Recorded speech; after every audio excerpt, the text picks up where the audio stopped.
اهلا وسهلا بيكم في فيديو جديد مع منجز. ايه الاخبار يا جماعه؟ النهارده بقى هنتكلم عن الكوليكشن الجامد اللي احنا قلنا عليه ال50 ولاعه، وبدايتهم بالحاجات كانت موجوده الاسبوع اللي فات ولسه مكملها معانا الاسبوع دوت. ولاعه وين لسه ما لقيتش اللي يقدرها، ولاعه وين باللون الفضي زي ما احنا شايفين. خيال اللون الفضي يا جماعه، تحفه في الشمس، تحفه في الاضاءه، ملهاش حل. الولاعه بتشتغل باللمس زي ما احنا شايفين، شغاله اهو بكفاءه تامه، مفيش فيها ادنى مشكله.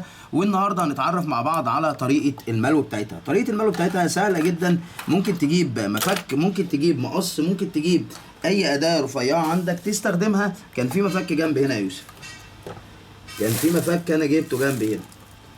طيب ما بص عليه هنا كده على ما نرجع لبعض مع بعض كده. طيب فزي ما انت شايف كده الولاعه من المكان الملو.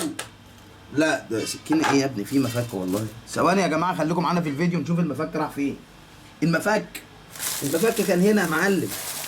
جبتوش؟ لا والله جبت يا ابني، كان في مفك اصفر في اسود هنا. انا متاكد مش للدرجه دي يعني. انا ازاي بس مش للدرجه دي. مفك ثواني هتلاقيه وقع هنا ولا ايه؟